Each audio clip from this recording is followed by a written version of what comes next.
Muchas gracias, queridos ponentes. Ahora os presentaré debidamente. Y también muchas gracias a todos vosotros por haber venido. Pero por encima de casi todo, muchas gracias a Antonio González, que es el responsable global, director general CEO del Impact Hub, y en todas las conferencias, en todos los proyectos que tenemos, acude el primero con su característica de generosidad y siempre está pensando en el bien común de todos. Muchas gracias, Antonio, y muchas gracias al Impact Hub. La jornada de hoy va a ser muy parecida a las que hemos hecho hasta ahora. El formato es un poco diferente, el sitio es un poco diferente, pero va a ser muy parecido. Vamos a charlar con los 4 ponentes de algo tan interesante como son las competencias necesarias, las competencias claves del siglo XXI para con el trabajo. ¿Qué competencias tenemos que desarrollar? ¿Qué competencias deberíamos desaprender para hacer frente al mundo del trabajo que viene? El futuro del trabajo y, por tanto, de todos nosotros, de las personas. Y yo soy el responsable global de Mediapost, patrono de la Fundación de Derecho, y también colaboro con la Asociación Española de Marketing y con los ODS en España. Y voy a procurar poner a este debate con todos vosotros. Vamos a estar durante aproximadamente 50 minutos haciéndoles preguntas. Algunas están preparadas, otras surgirán de todos vosotros, con lo cual os invito a que cuando veáis un parón y yo pare de hacer preguntas, vosotros salgáis, si realmente lo consideráis interesante. Así vamos a estar hasta las 9 menos cuarto o 9 y cuarto aproximadamente, ¿no? Dependiendo un poco de cuán entusiastas estéis haciendo preguntas. Luego visionaremos un vídeo al final del debate y luego tendremos también tiempo, media horita, para un pequeño agape entre las 9 y cuarto, 10 menos cuarto aproximadamente. Ana Echeverri, vamos a empezar contigo. Defínenos la educación y qué carencias tiene el sistema educativo actual. Qué sencillo. Bueno, lo primero, muchas gracias, Ignacio, Mediapost, por organizar estos eventos y a todos los compañeros. Yo hablo desde Pandora, somos una organización que trabajamos con los jóvenes, acercamos oportunidades internacionales a los jóvenes con el fin de que se expongan a los retos globales y desarrollen todas estas competencias que les hacen ser mucho más empleables y mucho más, liderar, ¿no?, todos los retos globales a los que nos enfrentamos. Entonces, para responder el tema de la educación, ¿no?, bueno, pues he leído mucho, tengo toda la experiencia que me acompaña, pero me gustaría como remontarme un poco a los orígenes de dónde partimos, ¿no? O sea, cuando nacemos, nuestros primeros años de vida somos profundamente experienciales, ¿no? Todo lo aprendemos a través de la experiencia, ensayo y error, y llegamos a los 4, a los 6, dependiendo de la persona, a un sistema educativo en el que tenemos que desaprender toda esta metodología, ¿no?, con la que hemos aprendido. Y estaba muy bien antes, cuando hasta hace unos 10 años más o menos, que esta metodología que teníamos respondía a las necesidades que había fuera, ¿no? O sea, nos enseñaban en el colegio lo que era, salíamos fuera y efectivamente es lo que pasaba. Pero desde hace un tiempo a esta parte, ¿no?, y pongámonos en el año 2006, por ejemplo, cuando pues se inventó el iPhone, creo, y Facebook llevaba un año de vida y nuestra vida no se gestionaba a través de aplicaciones, ¿no? Pues si nos ponemos entonces, nos damos cuenta que nuestra vida se ha transformado, ¿no? Nuestra manera de comunicar, de trabajar, de pensar, de sentir es completamente diferente. Y si le preguntamos al sistema educativo, efectivamente te has transformado, o sea, estás ofreciendo las competencias, los conocimientos que necesitan los jóvenes para vivir en este mundo de hoy, pues la respuesta es bastante negativa, ¿no? O sea, no lo están ofreciendo. Y bueno, en este sentido, lo realmente grave es cómo nos deja todo esto, ¿no? O sea, no es que nos deja como meros consumidores de lo que ocurre fuera, ¿no? O sea, no tenemos capacidad de incidencia porque tampoco conocemos las herramientas que tenemos que utilizar para ello, ¿no? Entonces, efectivamente, el sistema educativo, que luego podemos hablar un poquito más, tiene que transformarse y tiene que basarse mucho más en lo experiencial, en los valores. Bueno, lo podemos desarrollar, no quiero coger demasiado tiempo, pero lo podemos desarrollar a lo largo de la charla. Perfecto. Sergio, trabajas en Google. Google puede ser el paradigma de la compañía del futuro, aunque tenéis ya 20 años de vida. ¿Cómo deben transformarse las compañías y sus líderes, desde tu opinión?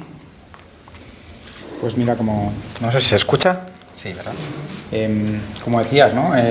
Decías, tenéis ya 20 años de vida. Realmente 20 años para una compañía no es mucho tiempo. Y dejadme contaros un poco cuál ha sido el paradigma de éxito de Google en este caso. Es una compañía que nace con el objetivo de organizar la información y hacerla universalmente accesible para todo el mundo. Por eso todas las plataformas son gratuitas y cualquiera puede acceder a la misma información o los mismos servicios, da igual en qué parte del mundo te encuentres o da igual tu escala social.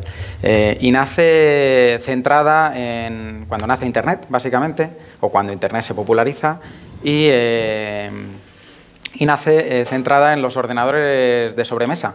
Ese era un poco donde estaba construido, sobre lo que estaba construido todo el servicio. Como decía Ana, ¿no? En el 2006 se lanza el iPhone y todo cambia para muchos de nosotros, para Google los primeros, ¿no? De repente todo nuestro modelo cambia y deja de estar centrado en un ordenador de sobremesa a estar centrado en un dispositivo como era el móvil. Y la compañía vira inmediatamente. Nuestro CEO en aquel momento era Larry Page y decide que somos una compañía mobile first y toda la compañía, toda la organización vira inmediatamente a ser una compañía mobile.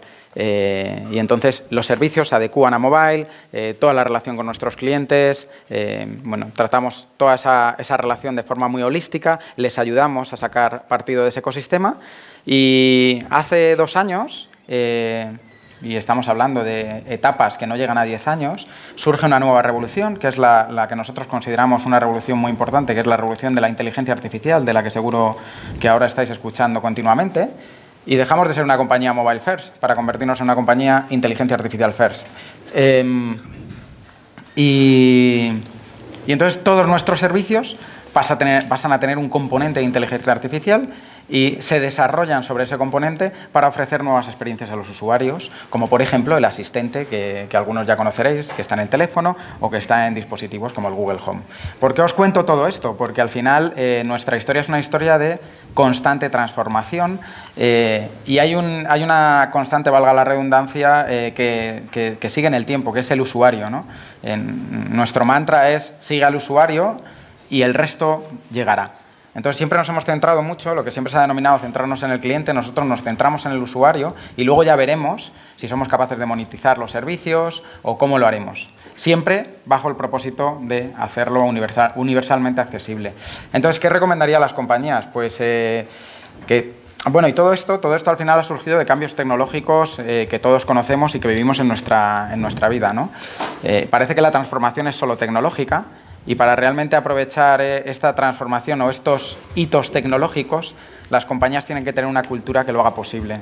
Yo creo que sin duda nuestra gran ventaja competitiva es la cultura de la organización, la liquidez de toda la organización con capacidad constante de ir en una dirección u otra, equivocarnos muchas veces, darnos cuenta, equivocarnos rápido, sobre todo, probar cosas constantemente. La innovación está en el ADN de la compañía, se respira en todos los poros, en toda la organización. Entonces yo recomendaría que las organizaciones sean muy líquidas, dispuestas a arriesgar y que cada vez que exista un cambio de verdad tecnológico, valoren cómo afecta a su negocio y piensen que, por ejemplo, Uber no existiría si antes no hubiera existido Google Maps y si antes no hubiera existido Internet. Entonces, pues a lo mejor una compañía de seguros, cuando surge Google Maps, debería valorar si puede tener un impacto para su negocio, o cualquier organización, la educación, por ejemplo, ¿no? Es un buen caso de cómo puede valorar si determinados hitos tecnológicos pueden tener un impacto en el modelo. Muy bien. Ana, en tu perfil hablas de deporte, filantropía, voluntariado, poesía. ¿Esto, que sin duda es una excepción, crees que será imprescindible en el futuro o que debería ser la norma? Bueno, yo he sido una persona muy inquieta desde muy pequeña y he hecho 80 cosas a la vez, y estas cosas que has mencionado tú son algunas que todavía hoy sigo haciendo, ¿no? Y son las cosas que me ha llevado a mí la vida a desarrollar y a fomentar y a potenciar, y eso no quiere decir obviamente que sean las mismas cosas que tenga que fomentar cualquier otra persona. Que se convierta en la norma querría decir que ya no destaca, ¿no? Que ya no es algo que es diferente a lo del resto y, por tanto, algo de lo que podríamos prescindir porque ya lo tiene todo el mundo. Precisamente en que cada uno fomentemos lo que nosotros consideramos necesario, y a lo mejor, bueno, mi perfil va en distintas ramas. O sea, yo estudio bachillerato, he hecho un bachillerato de ciencias con biología, pero me encanta la filosofía y escribo poesía y me encantan las actividades de voluntariado. pues he decidido abrirme así, pero puede haber personas que focalicen más sus intereses, que focalicen más sus talentos, las cosas que hagan, y es esto lo que debería ser imprescindible, ¿no? Que cada uno encontremos lo que nos hace ser a nosotros y fomentarlo y perseguirlo. Antonio, hablas mucho y bien sobre la economía colaborativa y la economía del propósito como motores en ese futuro inmediato. ¿Qué entendemos por economía del propósito y qué papel tiene realmente? Bueno, lo primero, muchas gracias por los halagos que no son para nada merecidos. La economía del propósito es un concepto que yo creo que está dentro de... bueno, o déjame si quieres empezar en la introducción que has hecho. O sea, yo creo que hay un elemento muy descriptivo de lo que se está derrumbando, pero como hay otra imagen que fuera de lo que se está derrumbando es lo que está emergiendo. Y lo que está emergiendo tiene que ver con la economía del propósito. Tiene que ver con que, o sea, yo creo que se está produciendo un cambio sistémico en la humanidad en estos momentos, donde la tecnología es una parte muy importante, pero no es la única. La tecnología lo que está es, digamos, facilitando o acelerando otros procesos de cambio, pero donde tiene mucho que ver con un cambio de paradigma desde un punto de vista histórico, de sostenibilidad ambiental, de sostenibilidad social, etcétera, ¿no? Entonces, están emergiendo desde hace ya unas decenas de años una serie de iniciativas que están persiguiendo modelos alternativos a un modelo pues que se está derrumbando, que es el modelo de el dinero lo primero, el beneficio por encima de todo, a costa de cualquier efecto colateral, ¿no? Entonces, la economía del propósito es uno de las nomenclaturas, como la economía verde, la economía del bien común, como la economía, la ecología, como otra serie de iniciativas que poco a poco están emergiendo y que ya empiezan a resultar que tienen un peso específico en la economía interesante. Todavía, lógicamente, es minoritario, pero bueno, la inversión de impacto está creciendo a un ritmo muy alto. No hace muchos años no entenderíamos que el consumo ecológico esté en las cuotas en las que está en estos momentos. La economía circular, el reciclaje. Entonces, todo esto, al final, tiene que ver con cómo construimos modelos económicos de desarrollo que pongan a las personas en primer lugar. Y de ahí el concepto del propósito, ¿no?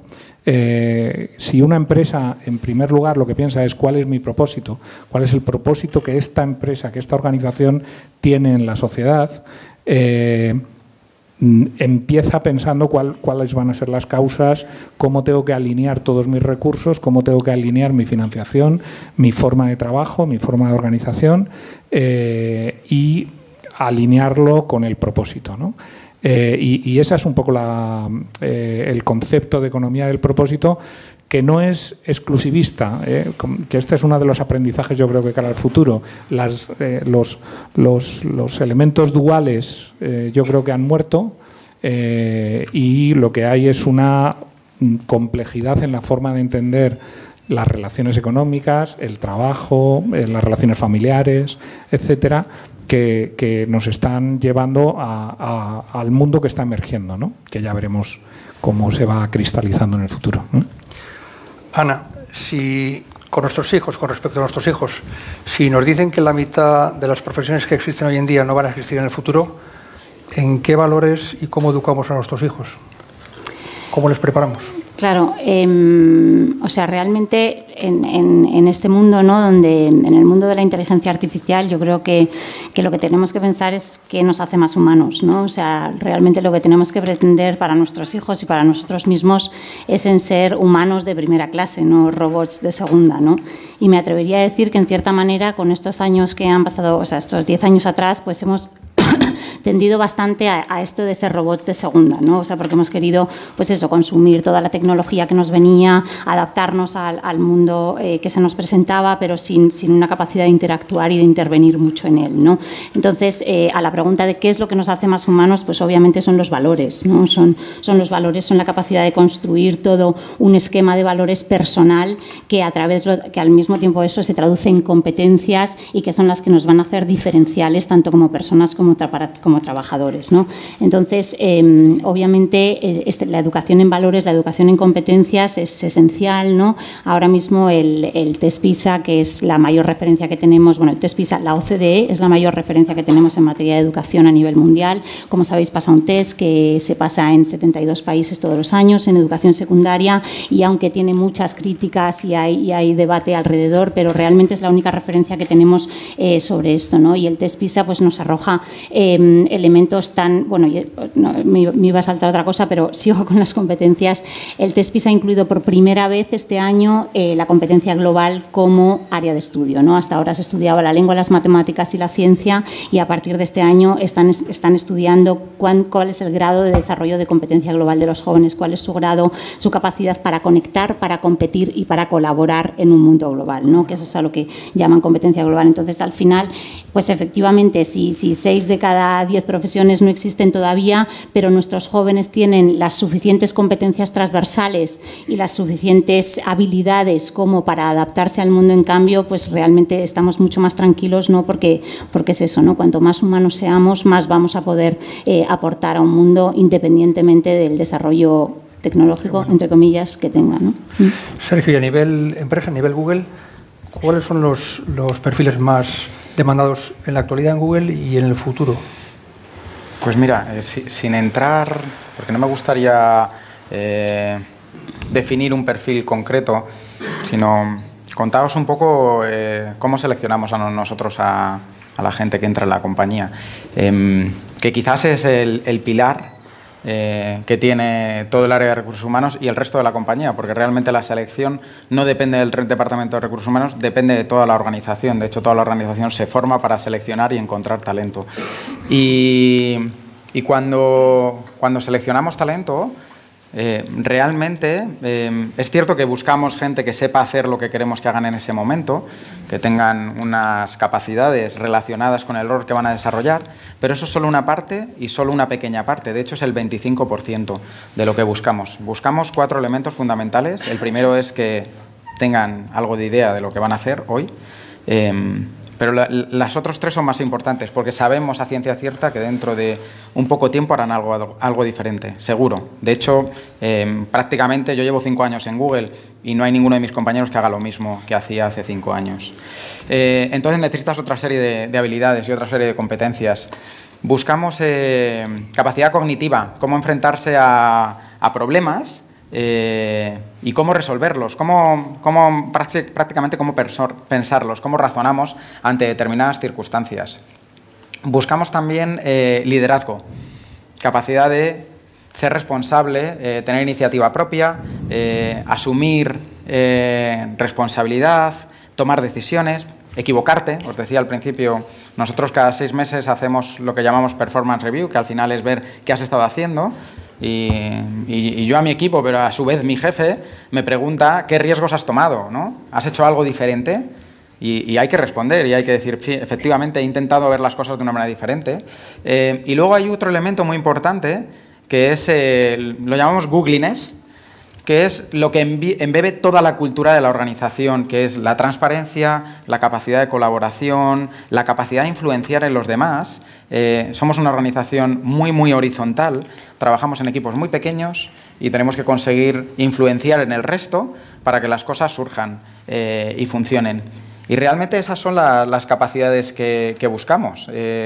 Y eso nos permite ser hoy una cosa y mañana, seguro, ser cualquier otra. Realmente el resto se puede aprender, pero fijaos, en el proceso de recruitment, y perdona que me extienda un poco, pero creo que este punto es interesante, hay mucha diversidad desde el primer momento. Buscamos gente muy diferente, que esto es un reto, porque normalmente tendemos a encontrar a gente parecida a nosotros, nos sentimos más cómodos. Al principio es más fácil, pero nadie reta el status quo, nadie es capaz de decir que piensa algo diferente a ti, ¿no? Entonces, para asegurarnos que la compañía es diversa y atiende a un público diverso, porque al final los productos son para todo el mundo y tenemos que representar a nuestros usuarios, el panel de entrevistadores es diverso y no hablo solo de género, hablo de edad, hablo de nacionalidad, hablo de background.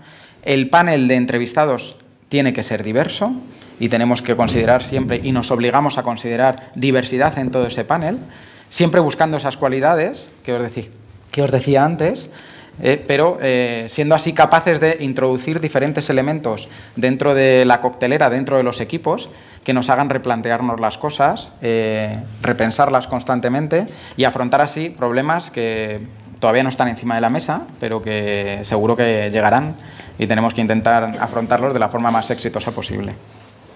Una cosa que me llamó la atención, y espero no descubrir ningún secreto de Google, hace un par de días, te lo comentaba hace un rato, yo he ido 3 o 4 veces a Google en las últimas 2 semanas y en una de ellas, la tarjeta que tenéis de acceso, alguien me decía que es una tarjeta universal. Esa tarjeta valdría para cualquier empleado de Google, colaborador de Google, que trabajara en cualquier oficina de Google en el mundo entero.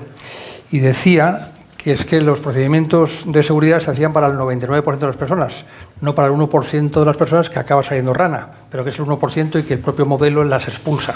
Es una forma muy interesante de ver algo que parece muy simple, pero que parece ser que las personas o las compañías todavía no hacen eso. Entonces me llamó mucho la atención. Fíjate que este principio de responsabilidad es muy importante en la organización, y la confianza que da la organización a cada uno de los empleados, que nos autodenominamos Googlers, es tremenda, tanto que, para que os hagáis una idea, y dentro del modelo de comunicación y transparencia, tenemos un evento semanal que se llama el TGIF, que es Thanks God It's Friday, que es gracias a Dios es viernes. Esto es un evento que surge desde la fundación de la compañía, cuando eran 20 en un garaje y pedían unas pizzas los jueves para celebrar que mañana era viernes. Bueno, inicialmente se celebraba el viernes porque era viernes, ahora se celebra el jueves porque para gestionarlo a nivel mundial es mejor. Pero a día de hoy, los fundadores de la compañía, todos los jueves, se reúnen en un café, se llama Charlie's Café, que es el primero del campus que hubo cuando construyeron el primer campus. Se emite en streaming a toda la compañía, a toda la organización, prácticamente 100.000 empleados, y se cuentan cosas que están ocurriendo con total confianza a toda la organización. Y ahí estamos hablando que se habla de producto, se habla de estrategia, se habla de resultados, a toda la organización en streaming en un montón de países, ¿no? Entonces, hablabas de la tarjeta universal, imagínate, ¿no?, que te dejen acceder a cualquier oficina, o imagínate que todos los jueves te cuentan los fundadores de la compañía hacia dónde vamos, por qué. Normalmente sube otra gente a contarlo, ¿no? Ellos sí presentan, básicamente, porque no tienen toda la visión. Pero, bueno, es un hecho muy significativo. Y ocurrió hace poco que hubo una fuga de información. Según estaba dándose una de estas sesiones, pues al mismo tiempo, en Twitter, en el New York Times, en el Twitter del New York Times, estaban diciendo lo que estaba diciendo el consejero delegado, online. En ese momento estaban diciéndolo. Pararon la sesión y dijeron que, oye, esto no tiene ningún sentido. Valoraron si seguían o no. De hecho, se paró esa sesión y la compañía ha decidido seguir confiando en los empleados y seguir contando qué está pasando, ¿no? Para mí es un hecho muy significativo. Ya lo creo. Ana, ¿cómo se vive la incertidumbre del empleo y la economía desde el punto de vista de alguien tan joven como tú y que se está preparando para el futuro? ¿Y crees que el entorno ayuda? Bueno, si algo tenemos presente hoy los jóvenes es que tenemos que destacar y que tenemos que ser los mejores en lo que hagamos, porque si no, lo típico que se dice, no vas a comer, no vas a tener trabajo, tenemos muchísima presión encima. Y sobre todo, ahora por ejemplo, nosotros nos estamos preparando para la selectividad, ¿no?, que es la semana que viene.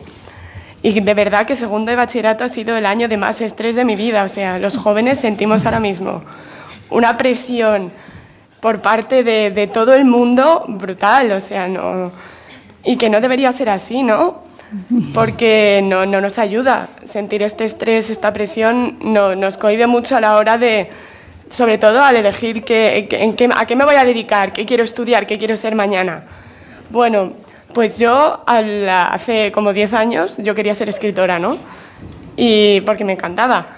Y decidí que no, porque recibía muchos comentarios de ¿cómo vas a ser tu escritora, hija? Por Dios. ¿Qué piensas hacer con eso? Y el año pasado, por ejemplo, estaba muy empeñada en que yo me quería ir fuera a estudiar porque decía, joder, pues si aquí en España no voy a poder hacer nada, pues me voy fuera. Y ese es un poco el problema también, ¿no? Que el sentir que aquí lo mejor, incluso lo mejor, no se va a apreciar y no va a tener una oportunidad de futuro, los mejores escapan. Y muchas de las mejores personas académicamente que he conocido en mi instituto de bachillerato, que es de excelencia, que está aquí al lado, se van a ir fuera a estudiar porque piensan que aquí no tienen ninguna oportunidad. O sea, es un quiero y no puedo, ¿no? Nos quieren hacer los mejores, pero luego los mejores no quieren estar aquí. Entonces eso es algo que hay que cambiar, porque si alguien va a levantar España somos nosotros. Y debería tenerse en cuenta. Caray, qué chute de optimismo. Qué bueno. Antonio, la economía del propósito de la que hablas debería acabar sustituyendo a el departamento de RSC, que al principio fue una novedad y que luego no dejó de ser un departamento con un presupuesto asignado. ¿Vamos camino de ello? O sea, yo creo que la RSC cumplió su papel en su momento, pero está camino de ser historia. Es decir, que, o sea, yo creo que la RSC fue un inicio, fue una semilla en grandes empresas corporativas en donde de repente, oye, tenemos que empezar a pensar en la responsabilidad que esta empresa tiene y tenemos que empezar a desarrollar algún tipo de actividad de compromiso social y devolver a la sociedad pues parte de lo de cómo estamos actuando, ¿no? Pero es verdad que se fue convirtiendo en un elemento pues más de marketing, más de comunicación, pero que se plantó la semilla, creció, hizo su papel, pero yo creo que en estos momentos no tiene sentido. O sea, en estos momentos lo que tiene sentido es que es la empresa la que tiene la empresa en su totalidad. O sea, por eso la forma de gestionar una empresa no puede ser, yo tengo una empresa, digamos, que tiene unas mecánicas de, por decir algo, de extracción en el subsuelo o de explotación laboral o de etcétera, etcétera, y a la vez tengo una acción de responsabilidad social. O sea, realmente lo que hace falta es alinear cuál es mi misión, cuál es mi propósito y poner todos los recursos de la organización en esa dirección. Y eso tiene una potencia de cambio brutal. De la RSC salió las empresas del triple balance, el reporting de triple balance, ahora está el sello de B Corp, que es otro sello que somos, Impact Hub es una empresa B Corp, son empresas que contribuyen a la sostenibilidad, al medio ambiente, social y medioambiental. Y en estos momentos lo que es el tener un departamento de RSC a mí me parece contradictorio en el siglo XXI. Me parece que fue una buena herramienta necesaria en el siglo XX. Sí, quizá fue como el concepto de la calidad, ¿no? Que tenía un departamento antes llamado calidad y ahora la calidad es intrínseca a la propia compañía, ¿no? Efectivamente.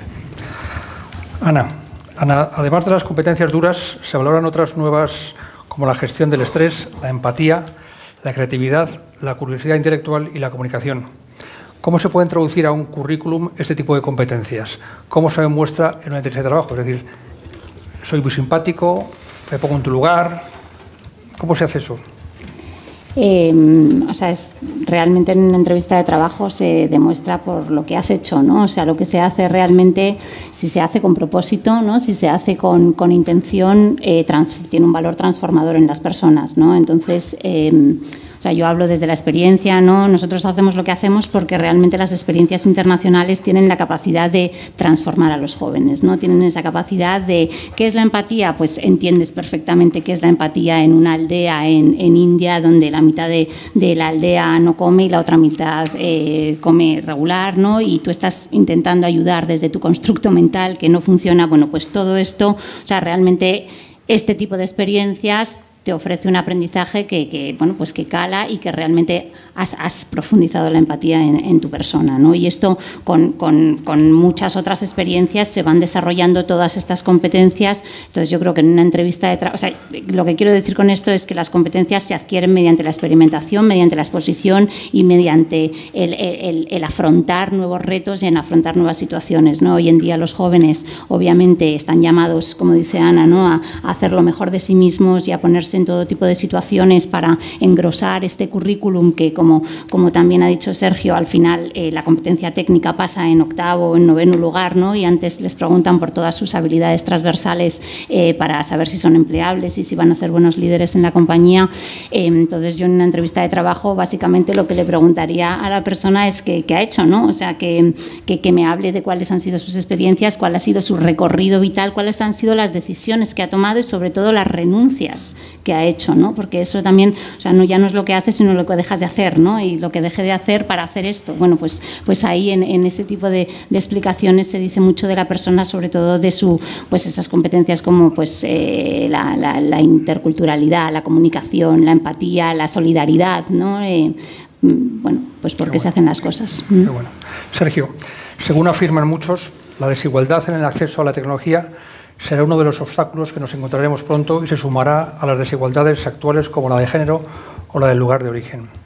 ¿Crees que se está teniendo en cuenta factores como este desde las empresas? Bueno, yo, fíjate, creo que, aunque la tendencia a pensar es justo esa, creo que la realidad, en realidad está ocurriendo lo contrario. La conectividad ha crecido en el mundo exponencialmente en los últimos años y no va a dejar de parar de crecer. Se calcula que en 2025 prácticamente la totalidad del mundo estará conectado y eso cambia mucho las cosas, ¿no? El hecho de que alguien desde un teléfono de baja gama pueda acceder a cualquier tipo de información, a cualquier tipo de educación prácticamente hoy en día, a contenidos de la más alta calidad. De hecho, hay muchas universidades de mucho prestigio que publican todos sus contenidos y los dan en abierto para que cualquiera los pueda ver, o cualquiera puede ir a YouTube y consultar, seguir a un profesor o cualquier tipología, ¿no? Entonces, yo diría que hay una tendencia a pensar que eso está ocurriendo. Creo que la realidad y los números dicen lo contrario. Y también diría que hay empresas, y aquí voy a hablar especialmente de la nuestra, que tiene como objetivo que la tecnología y el acceso a la tecnología se democratice en el mundo lo máximo posible. Y esto a veces hace que tengamos que repensar mucho las cosas, porque realmente siempre tiene que haber un modelo económico detrás para que esto ocurra. Os voy a poner un ejemplo, ¿no? ¿Cómo das conectividad en el desierto del Sáhara? O cómo das conectividad en países, sin entrar en el desierto del Sáhara, en países con muy poca capacidad económica. Desplegar fibra pues no es económicamente rentable. Si no es económicamente rentable, nadie lo va a hacer, porque nadie va a quemar los recursos.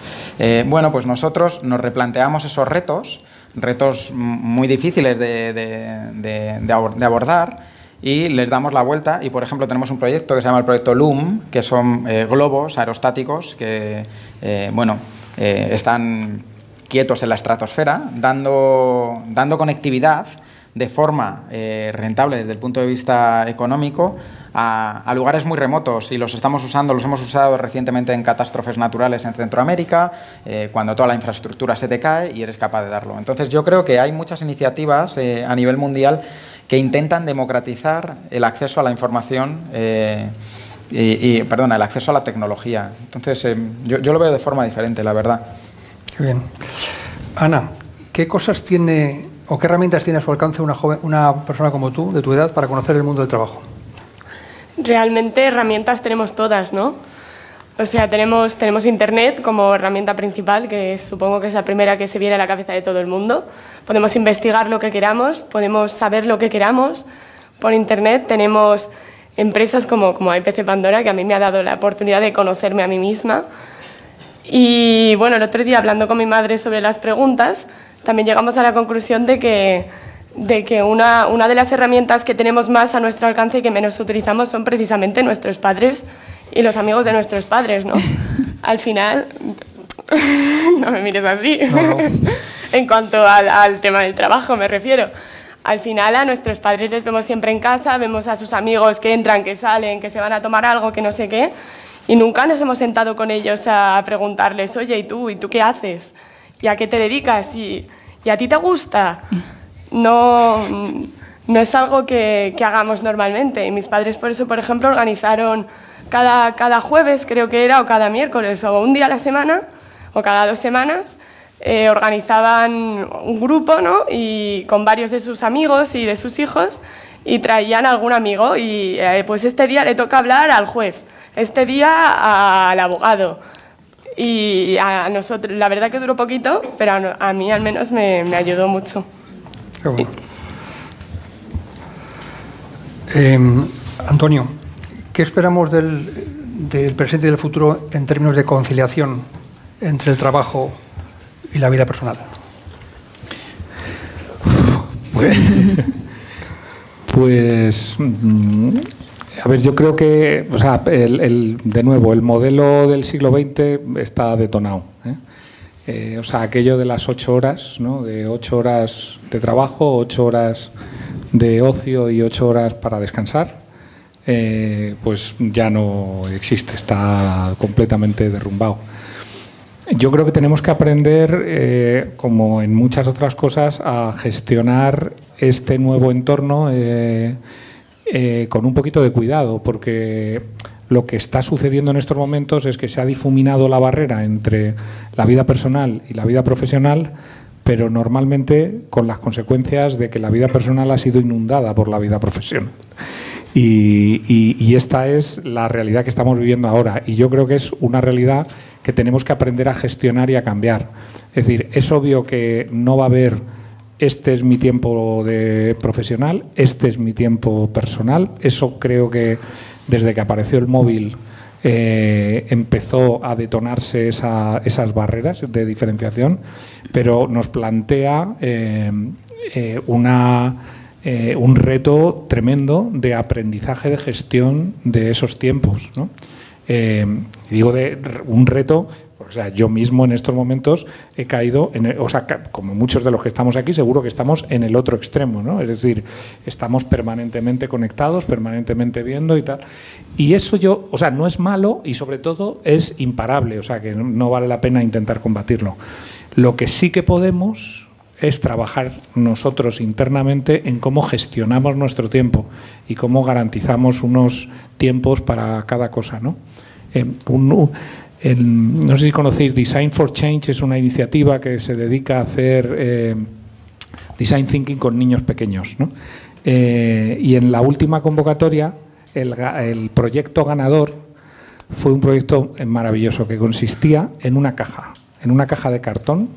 Todo o sea, imaginaros que el proyecto es niños pequeños de en torno de 8, 9, 10 años, pasando por todo el proceso de ideación del design thinking, haciendo investigación, divergencia, ideación y luego prototipando la solución y tal, de la mano de un monitor. El proyecto ganador consistía en una caja de cartón que había que poner a la entrada de la casa para que los padres, cuando llegaran a la casa, dejaran los móviles, ¿no? Entonces, el mensaje era brutal, y me parece que nos dice mucho de cómo tenemos que aprender a gestionar estos tiempos, ¿no? Y cómo ya no es un problema de conciliación de vida laboral en el sentido de que no va a ser la legislación laboral la que nos marca los tiempos de ocio, sino que es responsabilidad nuestra el poder saber gestionar los tiempos de manera adecuada, asumiendo que estamos en un entorno diferente donde las fronteras se han difuminado. Gracias, Antonio. Querida audiencia, es el tiempo para las preguntas. Y aquí los tenéis a los 4.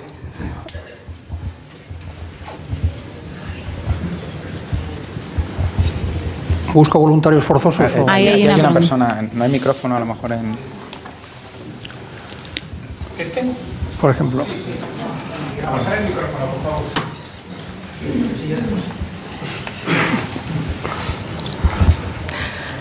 Bueno, primero agradeceros vuestra experiencia, vuestros comentarios y estas ideas tan inspiradoras, ¿no? Yo tenía una pregunta en relación a la idea de una empresa, un nuevo modelo empresarial, ¿no? Estamos hablando un poco que el tipo de modelo organizativo ha cambiado, que hay quizás un relativamente menos foco en, digamos, en la parte económica, que estamos hablando de un nuevo modelo de una empresa más social, ¿no? Con un foco más en la sostenibilidad, un enfoque más social, ¿no? Y quería que nos comentaras un poco en Google qué es lo que estáis haciendo concretamente en este momento en España para de alguna forma propiciar este modelo de empresa social y propiciar un acercamiento mayor, por ejemplo, con las escuelas, con los colegios, que estáis haciendo en temas de educación. ¿Nos puedes dar unos ejemplos más concretos? Vale. Antes de responderte, déjame decirte también y darte mi opinión. Creo que aunque es cierto que las empresas cada día buscan un propósito más social, más sostenible, yo creo que hemos llegado ya a un punto que no nos queda otra, también es cierto que tiene que haber un modelo económico detrás que lo sostenga. De hecho, cuando hablamos de las energías renovables, hasta que las energías renovables no son económicamente rentables, no es de verdad hasta cuando explotan, ¿no? Ahora nos encontramos en un punto de intersección, ¿no? En el que parece que empiezan a ser más rentables, ¿no? La energía solar casi es más rentable sacarla que el carbón, entonces matamos el carbón. Pero hasta que no ocurre eso, solo estamos en la fase de experimentación. Eso lo digo casi más a modo personal. ¿Qué hacemos nosotros? Pues realmente tenemos múltiples iniciativas. Lo primero, como os decía, nuestros productos son totalmente gratuitos y no paramos de trabajar en que sean accesibles para cualquier persona. Pero además de eso, tenemos muchos proyectos que ofrecen valor a la sociedad.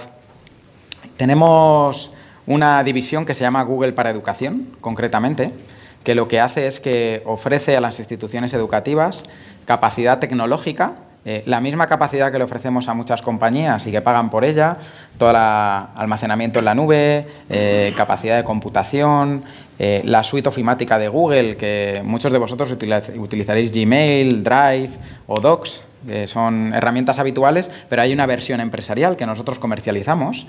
Bueno, pues esto lo ofrecemos de forma gratuita a todas las compañías, a todas las organizaciones educativas, además de trabajar con ellas para que lo puedan explotar dentro de su propio modelo, porque al final, de nuevo, la tecnología solo es un facilitador, nunca es el fin. Ese es un buen ejemplo. Cualquier universidad del mundo o cualquier colegio puede utilizar Google para Educación de forma gratuita, puede almacenar ilimitadamente en la nube todos los archivos que tengan, en un entorno totalmente seguro, sin publicidad, por supuesto, y recibiendo soporte 24/7. Ese es un buen ejemplo. Y luego también tenemos una iniciativa que surgió en España y que ahora ha cogido carácter europeo, que se llama Grow with Google. Ofrecemos formación en habilidades digitales.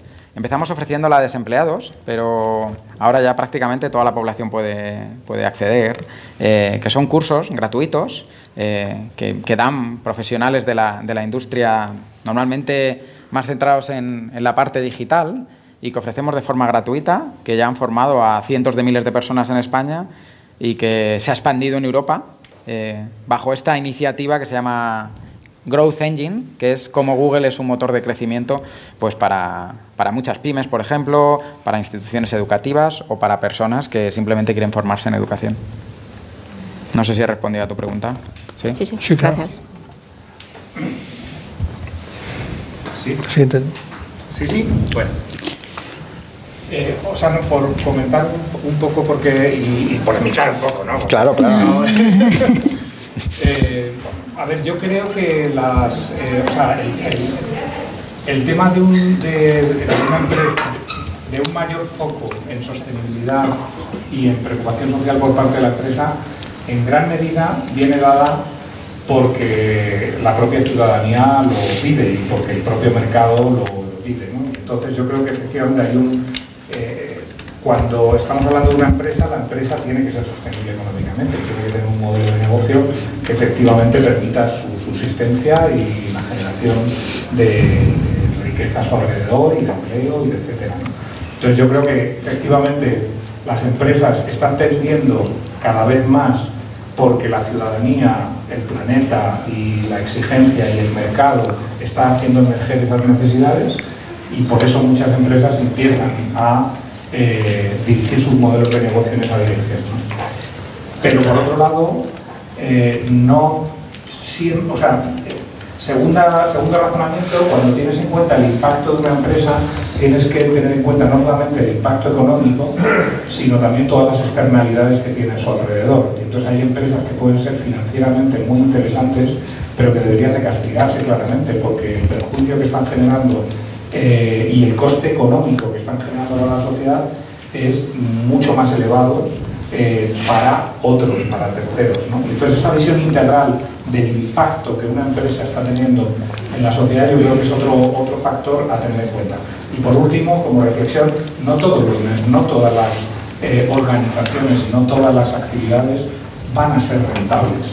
O sea, es obvio que hay una parte de la actividad social que es la empresa, hay otra parte que son las organizaciones sociales y hay otra que es la administración pública, y hay muchos servicios que tienen que ser sostenidos sin necesidad de que haya un modelo económico de beneficio por detrás, porque si no estaríamos en una ley de mercado absoluta y tal, que no es una realidad, que no es la realidad del sector actual. Pero lo digo por matizar el tema de las empresas. O sea, ni todas las empresas van a tener un giro social per se, muchas veces les va a empujar el mercado, otras lo van a hacer por vocación y por propósito, pero además de eso hay actividades que tienen que ser financiadas desde la donación, desde la subvención, desde los poderes públicos, etcétera, porque no hay modelo de negocio detrás.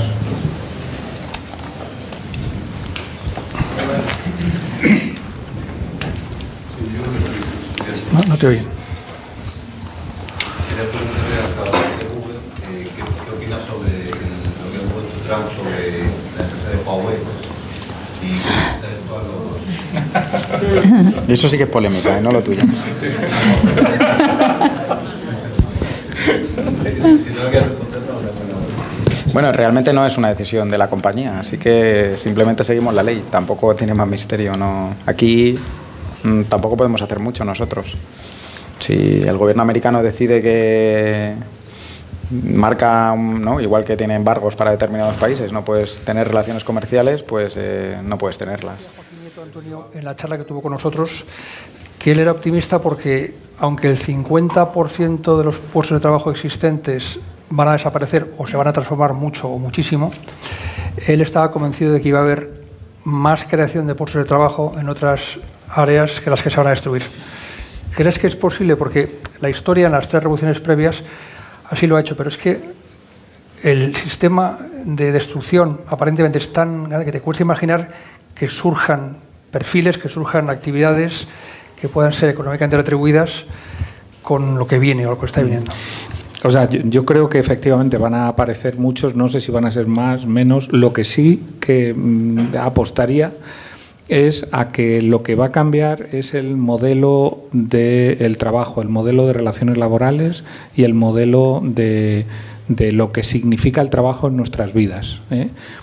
Yo creo que eso en 20 años, 25 años va a cambiar. Y probablemente pues haya mucha gente que esté trabajando para varios empleadores, que esté en distintos proyectos. Yo estoy convencido de que tarde o temprano, más pronto que tarde, se impondrá la renta básica universal como elemento de redistribución de la riqueza en la sociedad, y que eso permitirá que aparezcan nichos de empleabilidad o de...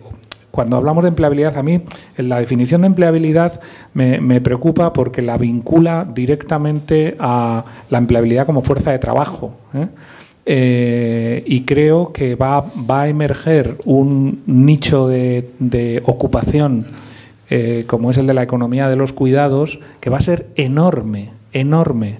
Y el único tema es ver cómo se remunera, ¿no? Y esa remuneración a lo mejor no tiene por qué ser en el modelo que venimos arrastrando desde hace siglo y medio, no mucho más. O sea, que no es eterno, porque esta es otra de las... No sé, el combatir esto de... Es que esto es así, toda la vida ha sido así. Pues ni la economía ha sido toda la vida así, ni el trabajo ha sido toda la vida así. Apenas son 100 y pico años los que llevamos así. Y entonces probablemente dentro de 100 y pico años los modelos de relaciones laborales no existirán, tendremos una renta básica universal, podremos dedicar tiempo para el cuidado de nuestras familias, porque es importante el elemento reproductivo y de cuidado, tendremos una población envejecida a la que tendremos que honrar, cuidar y generar productividad. Jubilarse a los 64 años pues probablemente no tenga ningún sentido. Entonces yo creo que no sé si se va a generar muchos más empleos, pero creo que es que el paradigma no es cuestión de que se destruyen estos empleos y aparecen otros empleos. Es que el sistema de trabajo, remuneración, uso del tiempo y ocupación en 25 años va a sufrir un shock importante. Ana, ¿tu opinión? Mi opinión sobre esto, bueno, no es mi opinión realmente, pero parece ser que todo lo mecanizable tiene una tendencia a desaparecer, ¿no? Y precisamente todo lo que se basa en las relaciones personales, en el mundo de los cuidados y bueno, pues en la construcción pues eso, ¿no? De lo no mecanizable, ¿no? Pues se pone en valor, ¿no? Entonces, pues aquí volvemos a todo lo que nos hace más humanos, volvemos a todas las profesiones que tienen que ver, o sea, cómo vamos a sustituir a un profesor, ¿no? O sea, a pesar de que Google ponga los contenidos online, pero siempre tendrá que haber ahí una persona que es la que decide qué contenidos y cómo lo hace, ¿no? ¿Cómo vamos a sustituir a un psicólogo? ¿Cómo vamos a sustituir a alguien que viene a cuidarnos todos los días con una operación que no se puede, con una enfermedad que no se puede prever? Es decir, hay muchas atenciones que vamos a necesitar que eso no se va a poder sustituir, ¿no? Entonces, bueno, pues en principio, ¿no? En este mundo toda la parte que además es muy paradójico porque hasta hace muy poquito todo eso era lo que entrabas con un 5 en selectividad, ¿no? Y lo que realmente hemos demostrado mucho, ¿no? Que ahí vuelvo a lo de que hemos querido ser robots de segunda, ¿no? Porque hemos puesto muy poquito en valor todas esas capacidades de crecer como personas y de hacernos más grandes como personas, ¿no? Hemos perdido bastante pie en los últimos años en pos de la mecanización y de toda este boom, ¿no? de cambio. Pero bueno, creo que hay que realmente volver a ver qué nos pasa, qué necesitamos y cómo mejorar todo este mundo de la atención, ¿no? Personal y social. Sergio, con las nuevas competencias, ¿crees que se creará más puestos de trabajo que se destruirán? Bueno, es muy difícil estimar qué ocurrirá. Yo sí opino que quizá lo que cambiará más es el rol que desarrollamos cada uno en el mercado de trabajo y que pasaremos por diferentes etapas en las que unas veces seamos empleados, otras veces empleadores. Ahora como que la balanza es muy desigual, ¿no? Hay muy pocos empleadores y muchos empleados, pero nunca ha sido tan fácil como ahora el ser empleador, aunque sea de uno mismo. Y eso es una tendencia que parece que no va a parar. Y bueno, reta mucho el modelo al que estamos acostumbrados, le mete un punto de ansiedad también importante cuando has dependido de una compañía y no has dependido de tus propias decisiones para sobrevivir.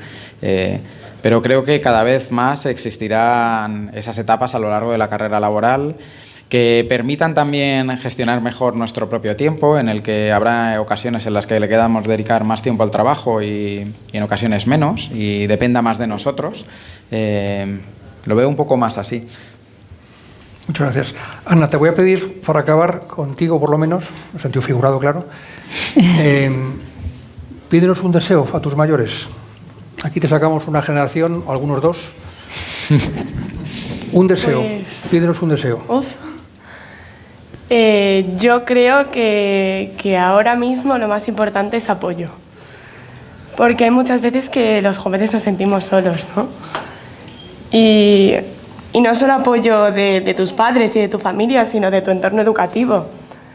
Yo no he recibido ningún tipo de apoyo ni ningún tipo de ayuda para decidir qué quiero estudiar, ¿no? Nadie me ha ayudado a ver qué tengo dentro, sino que lo he tenido que ir yo sacando poco a poco con experiencias como el año pasado cuando me fui a Malasia, ¿no? Que ahí fue cuando me descubrí. No ha habido nada en 17 años de vida que me haya hecho descubrirme como cuando me fui a Malasia. Y estas son cosas que hay que apoyar y que nosotros nos tenemos que sentir como con fuerzas, ¿no? De cambiar, de no tener miedo, de equivocarnos, como decía Sergio antes. Ahora mismo nosotros no nos queremos equivocar. Precisamente por eso es tan importante la decisión de que voy a estudiar, ¿no? Porque si elijo mal, jolín, voy a perder un año. no puedo perder tiempo. Entonces, si nosotros nos sentimos apoyados, vamos a tener mucha más seguridad, muchísima más confianza y muchísimas más ganas en sí de llevarlo todo hacia adelante. Muchas gracias. ¿Alguna pregunta más? Sí, 2 más. 3 más.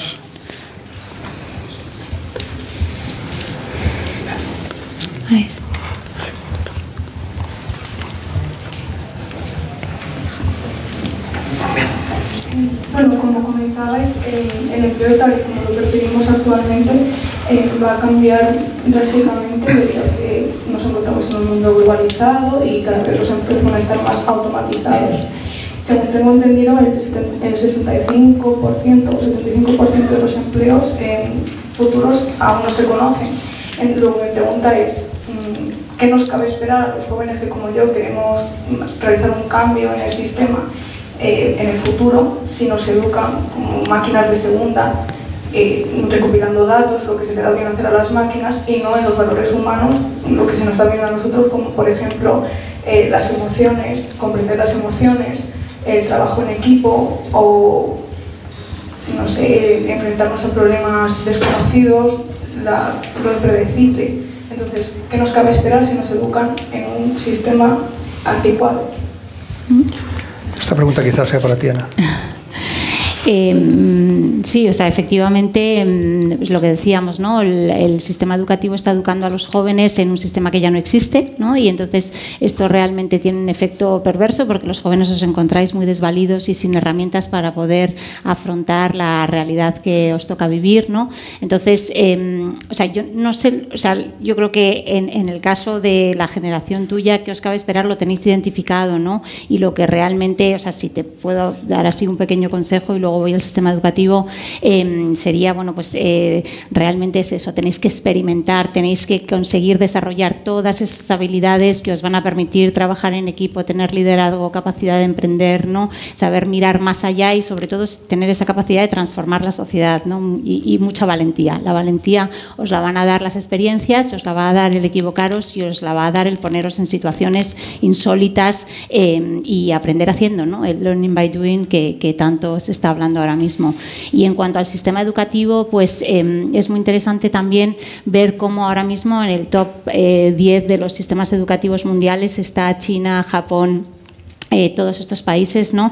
Mientras que todos los sistemas educativos europeos están mucho en decadencia, ¿no? Entonces, realmente hace falta un pacto estatal, mundial por la educación, o sea, primero estatal, luego mundial, o sea, no podemos depender de los gobiernos estatales, no podemos depender de los gobiernos autonómicos para tener una educación u otra, no la podemos cambiar cada 2 por 3, ¿no? Y realmente necesitamos una educación basada en los valores, pero que al mismo tiempo asegure los conocimientos técnicos que efectivamente nos va a demandar la sociedad, ¿no? Y esto cómo se hace, o sea, cómo juntamos el agua con el aceite, ¿no? Porque realmente pues se hace a través de metodologías muy innovadoras y muy experienciales, ¿no? O sea, realmente la participación, el exponer a problemas, el no llenar de contenidos, sino de situaciones a resolver, va a ser la clave de la educación del futuro, ¿no?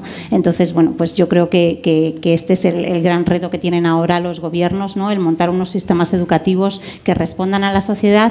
Y luego hay un tema muy interesante, si tengo 2 segundos, Ignacio, que me gustaría señalar, que es que es muy curioso que en España asimilamos el éxito con el talento, ¿no? Y esto es algo que realmente tenemos que tener cuidado, ¿no? Mientras que en estos países asiáticos se asimila el éxito con el esfuerzo, ¿no? Entonces, el otro día, leyendo también encuestas, veía que les preguntaban a los jóvenes por las matemáticas y decía, bueno, pues si se me dan bien las matemáticas, pues las aprobaré, ¿no? Y en ningún caso era si yo me esfuerzo en matemáticas, ¿no? Era todo un debate sobre la STEM y el mundo que viene, ¿no? Si yo me esfuerzo en matemáticas, pues sacaré las matemáticas, ¿no? Mientras que en las culturas asiáticas ahora mismo es, o sea, si no se me da bien, se me va a dar bien, porque me voy a esforzar todo lo posible para conseguirlo, ¿no? Entonces, pues lo mismo, o sea, esto desde el punto de vista personal, los jóvenes lo tenéis que tener claro, hay que esforzarse, hay que currárselo mucho, ¿no? Y tenéis que ir a por ello. Y luego desde el punto de vista educativo, lo mismo, ¿no? Incluir en este sistema educativo el esfuerzo, o sea, el valor de que realmente, por muy experiencial que sea la metodología, por mucho que te formen en valores, pero el esfuerzo tiene que estar ahí permanentemente, ¿no? Y la figura del profesor volver a ponerla en valor, que es algo que se perdió hace mucho tiempo y que es necesario, ¿no? Tenemos tiempo para 2 preguntas más.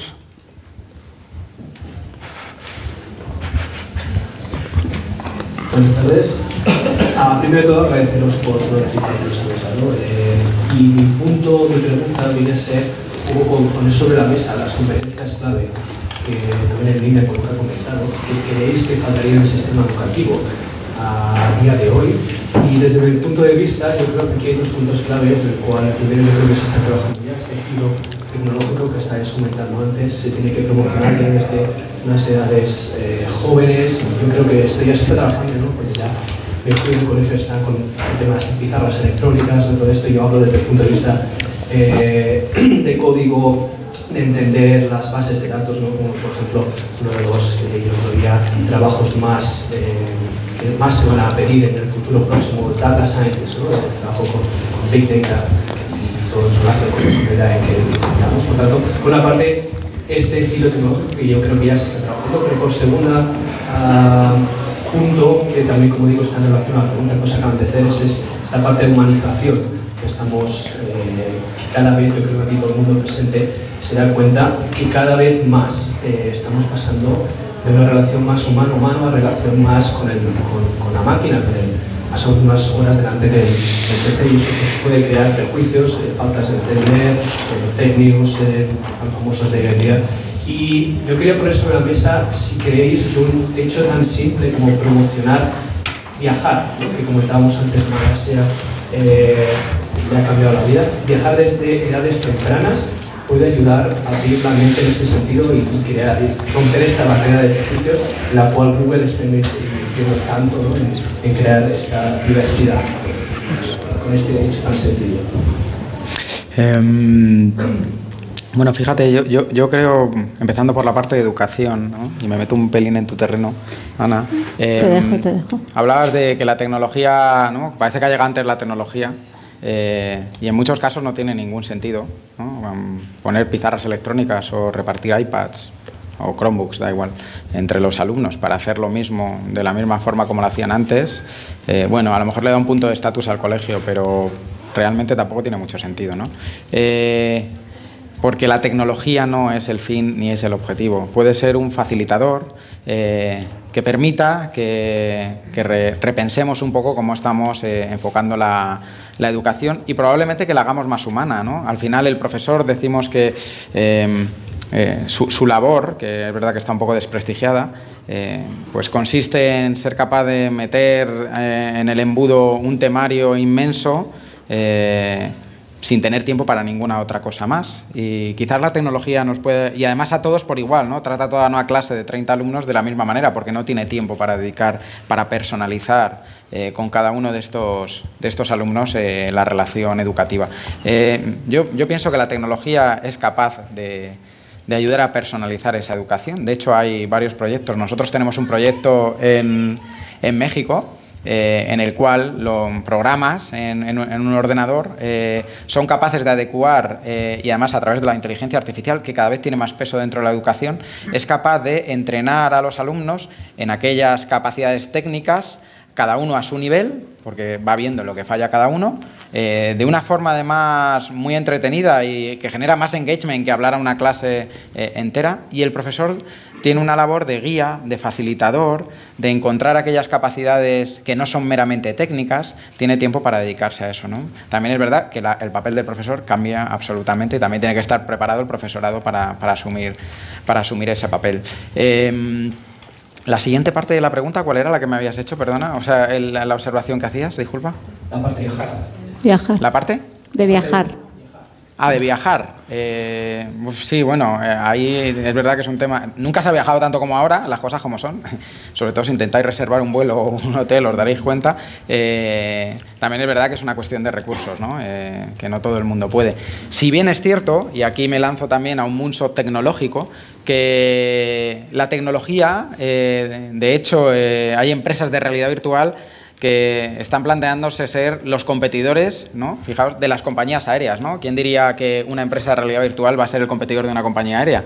Pues podría evitar, ¿no? Si yo soy capaz de estar ahora mismo en San Francisco, en una sala, reunido, o visitando cualquier museo, pues a lo mejor estoy viajando sin salir de mi habitación, ¿no? Entonces yo creo que la tecnología podrá democratizar también, entre comillas, ¿no? Porque nunca será lo mismo, pero podrá ayudar y está ocurriendo para quizás más llevado al mundo empresarial, pero probablemente también ocurra llevado a experiencias más populares, por decirlo de alguna manera. Última pregunta. Sí. Bueno, antes de nada quería felicitar a Ignacio, felicitarle porque de las ya varias charlas a las que he asistido, sin duda esta para mí ha sido la más constructiva y la más edificante. Entonces, las ha habido buenas, ¿eh? Sí, siendo la mejor de las mejores. Yo tenía muchas, una de ellas era que me la ha pisado la línea de la educación, pero una postilla que se quería que me aclarase, y es que efectivamente ahí estamos muy atrasados en cuanto al sistema educativo. Yo tengo la sensación de que era frío, yo vengo de la GD, o sea que fíjate si tengo... Yo también. De que el sistema educativo va siempre a remolque de la demanda, pero no hay una plataforma que permita impulsar fuera de los poderes políticos o públicos un modelo educativo que casi que imponga por asalto, si me lo permites, incluso un modelo educativo mucho más adaptado y mucho más incluso interactivo y dinámico de lo que tenemos, porque es cierto, o sea, es un tocho de aprender de esto y si te lo sabes apruebas y si no, a septiembre. Esa es una cuestión que, porque yo sería partidario de apoyar una iniciativa de este tipo casi con los ojos cerrados, porque parece que tenemos que ser mucho más ágiles y mucho más dinámicos en el desarrollo y en la adaptación a los actuales, al estilo de lo que hacen empresas como Google en su área, ¿no? Luego, por otro lado, si me permite, solo una segunda parte, me gustaría preguntarle a Ana, a la otra Ana. Ana Junior. Ana Junior. Yo siempre he sido muy crítico desde que se implantó el modelo de bachillerato de la excelencia. Yo siempre he sido muy crítico con el concepto de bachillerato de la excelencia. Nunca he terminado de entender muy bien qué sentido tenía potenciar este tipo de talentos. Entonces me gustaría saber tu opinión al respecto, tú que eres incluso desde experiencia del bachillerato de la excelencia. Y por último, y solo esto como un comentario, Sergio, yo que conocí el renacimiento de Google y casi he sido un entusiasta usuario de Google, en los últimos tiempos tengo la sensación, y es una crítica, si me lo permite, que me gustaría que criticases a su vez, tengo la sensación de que Google se ha convertido más en un instrumento de poder geoestratégico que en una compañía como tal. Es mi sensación, ¿vale? Incluso un instrumento que casi monopoliza la vida diaria de todos nosotros y casi nos obliga, porque no tenemos prácticamente alternativa, nos obliga a trabajar en una línea que es la que marca Google. Y muchas veces incluso casi por pereza propia. Yo me siento en los últimos tiempos un poco casi poco receptivo al concepto Google como concepto global. Respondemos por orden. Sí, yo respondo rápido, ya. Que sé que vamos mal de tiempo. O sea, realmente plataformas, o sea, nuevos modelos de educación tienes muchos, ¿no? O sea, porque realmente la educación experimental, la educación experiencial está en súper auge, tienes metodologías Waldorf, tienes escuelas democráticas, tienes todo tipo de escuelas realmente que están intentando cubrir este enquilosamiento del sistema educativo, ¿no? Tan clásico y tan poco adaptado a la realidad en la que vivimos. Es decir, opciones hay, pero yo soy muy contraria a que, o sea, creo que realmente el futuro de un país y de educar a una generación, como he dicho, pasa por un pacto de Estado, o sea, pasa porque el país tenga clarísimo cuál es su modelo educativo y construya o sea, invierta en educación, se pase años investigando cómo tiene que educar a sus jóvenes y cuando haya definido realmente un programa educativo no se mueva de ahí, ¿no? Y ponga todos los elementos a favor de que ese sistema educativo se cumpla. Bueno, o sea, obviamente tiene que ser una decisión, pero como te digo, o sea, ahora mismo si miras el ranking de los 20 países con mejores sistemas educativos del mundo, existen, ¿no? Está Singapur, está Corea, está Japón, y esos modelos los están consiguiendo. Entonces yo creo que simplemente observando cómo lo han hecho y que, como te digo, lo han hecho invirtiendo millones en desarrollar un buen sistema educativo, millones en desarrollar estrategias y metodologías, millones en formar a su profesorado. O sea, tú fíjate, en Finlandia los profesores dan clase el 30% del tiempo.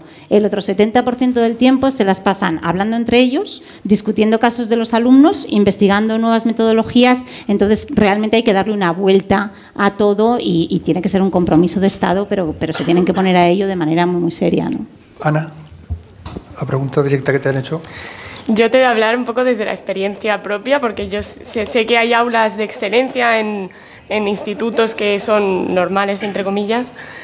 Yo voy a un instituto que solo tiene bachillerato y solo es de excelencia, con lo cual se crea un ambiente un poco más excelente, podemos decir, no sé si me atrevo mucho a decirlo, que en un aula, ¿no? Donde los profesores que dan el bachillerato normal son los mismos que dan el bachillerato de excelencia.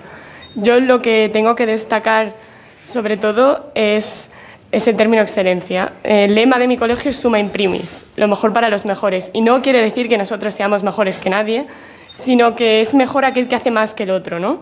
Entonces, que todo aquel que esté dispuesto a hacer más y a continuar su camino de esfuerzo, como me decía Ana, que es también uno de nuestros lemas, hay que esforzarse, tiene cabida aquí. Y esto se recompensa con... Todos mis profesores son docentes en universidades.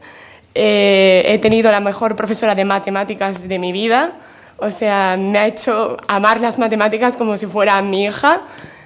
O sea, todo el ambiente en sí crea ganas a los alumnos, no crea competitividad, como mucha gente dice, o sea, no empujo al otro y salgo yo por delante, sino que quiero salir yo con mi amigo al lado. O sea, es un ambiente total de excelencia que no he encontrado en ningún otro sitio. He pasado por colegios privados, por concertados, por todo tipo, y no hay ningún ambiente que sea como el que he vivido ahora. Entonces, no sé si contesto mucho a tu pregunta. Muy rápido. Nada, solo decirte, comparto contigo en que la imagen de la compañía ha sufrido en los últimos años. Creo que quizás en parte es culpa nuestra, porque no hemos sabido contar a la sociedad lo que hacemos. Quizás no era algo que era prioridad, cómo hacemos las cosas, por qué las hacemos, y en muchos casos se malentienden. También es una compañía muy grande, que afecta a muchas áreas de la sociedad y que en ocasiones pues pueden surgir opiniones contrarias a cómo opera la compañía y que generen opinión en consecuencia, ¿no? Que yo creo que también esto ha ocurrido. Ya te digo, ahora estamos poniendo mucho más foco en contar cómo lo hacemos, en que el usuario y nuestros clientes entiendan nuestro propósito, la razón de ser de la compañía, y intentando dar más transparencia e intentar eliminar opiniones contrarias si consideramos que tiene que ser así, básicamente. Muy bien, querida audiencia, amigos y amigas, muchas gracias por vuestro tiempo, vuestra atención. Ahora vamos a visualizar un vídeo muy inspirador.